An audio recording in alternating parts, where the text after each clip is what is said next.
Heathkit was primarily known for their electronics kits, most of which fell into the categories of test equipment, amateur radio, or consumer products. But they did make forays into other areas.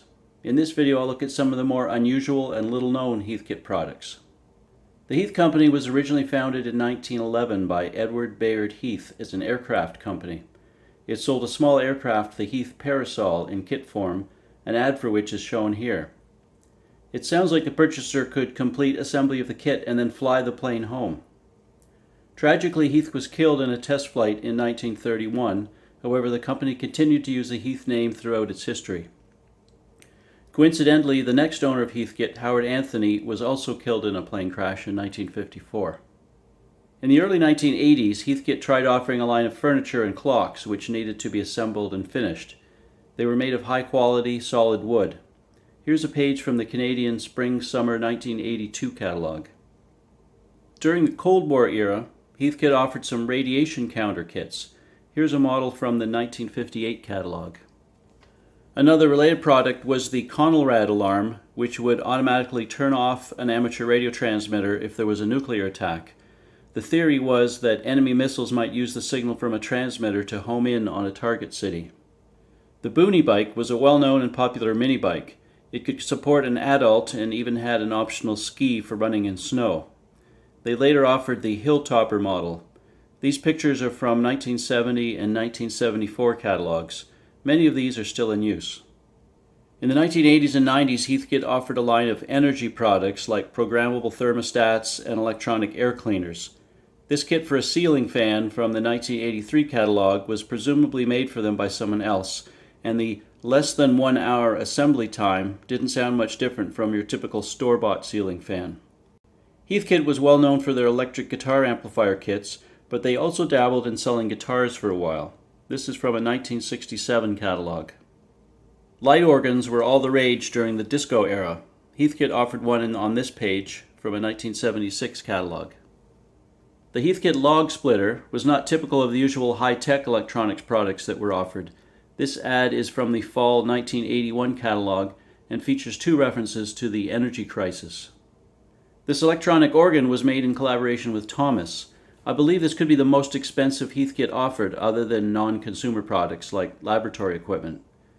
This was from the 1970 catalog, which would make it equivalent to over $10,000 in today's dollars, not including the optional add-ons. In 1974, you could have been one of the first people to own a microwave oven.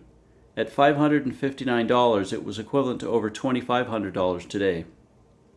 The unit to the left of the microwave oven, which looks like a dishwasher, is actually a trash compactor kit. Also shown is an ultrasonic air cleaner.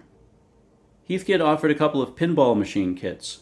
This one was made in conjunction with Bally, a maker of commercial pinball machines, and is from a 1978 catalog. Heathkit offered kits for radio-controlled transmitters and servos, as well as a few kits for model planes and cars. This one is from 1971.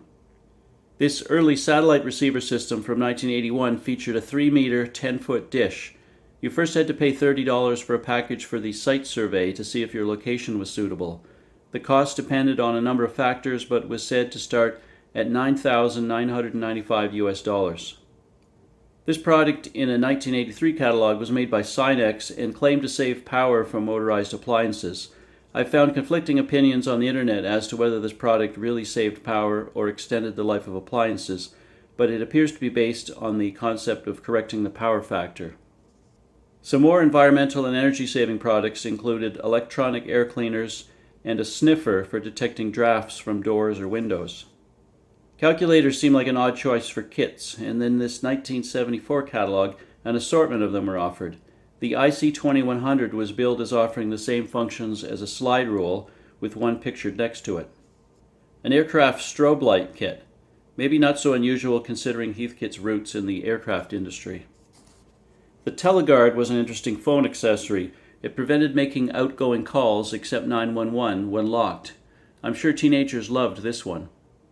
Back in the day, all telephones were owned by the phone company and were hardwired to the wall. This hands-free phone amplifier from 1961 didn't require any electrical connection to the phone. The handset just sat in it. Video games, state-of-the-art in 1978. The one on the left was a kit and was free with the purchase of any color television. The more expensive Fairchild Channel F is little known now, but was the first game console to use a microprocessor and to use cartridge-based games.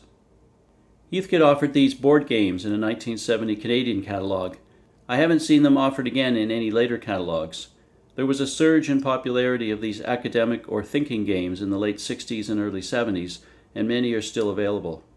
This giant meter actually operated and was intended for classroom instruction on how to use a vacuum tube voltmeter. Apparently Heathkit sold a kit of just their binding posts. This is from the 1957 catalog. Would you believe that Heathkit was offering computer kits in the 1950s? These were analog computers and had little resemblance to computers today. These are from 1957, 1964, and 1965 catalogs. This was an odd piece of equipment that was listed among the scientific instruments and teaching aids section in a 1970 catalog. The thermoprobe could heat or cool electronic components from -20 to +70 degrees C to test the effect of temperature changes on them. It was fully assembled, not a kit. I found a little more information in this 1967 Canadian catalog. The unit was made by Weston, which was owned by Daystrom, Heathkit's parent company at the time.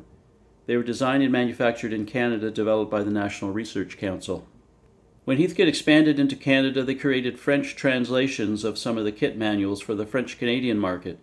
This was part of an insert in the 1970 Canadian Heathkit catalog. The text translates as, "Order any of these kits and receive the assembly manual in French." Some of these products were quite unusual and illustrate that Heathkit was willing to explore new markets. I suspect that some of the later ones, like home energy products and furniture, were an attempt to diversify as they saw the electronic kit business shrinking in the 1980s. Ultimately, they left the kit business entirely to focus on the educational market until the company eventually declared bankruptcy.